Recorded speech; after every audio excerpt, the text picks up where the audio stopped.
ખેડૂત જ્યાં સુધી સમૃદ્ધ નહીં બને, ખેડૂત જ્યાં સુધી પગભર નહીં બને, ત્યાં સુધી આપણો દેશ કે આપણું રાજ્ય ક્યારેય નંબર 1 નહીં થઈ શકે. વ્યક્તિઓ નંબર 1 થઈ શકશે. આજે તકલીફ એ છે કે હું તો બધા ખેડૂતોને કરું છું કે આવું પગલું ન ભરો, રસ્તાઓ ઘણા છે, ધીરજ રાખો. આ જરૂરી છે ધીરજની, પણ દરેક માણસ તો એ સમજી નહીં શકે. બીજું કે સિસ્ટમમાં સડો છે એ હકીકત છે, એમાં કંઈ છુપાવવાની જરૂર. ગઈકાલે હું ભાણવડમાં હતો, મારા વિસ્તારમાં.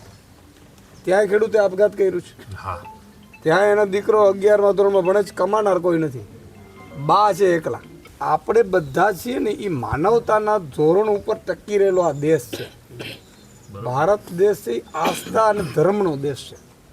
પણ આમાં કેટલીક જગ્યાએ એવા પ્રાવધાન હોય છે કે આમાં સહાયો બહુ મળતી નથી હોતી.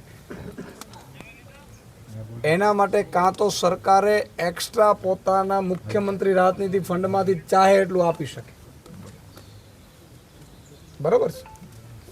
એ આપવા આ લોકો માંગતા જનરલી હોતા નથી. આ તમને જે ફેક્ટ છે એ કહું છું.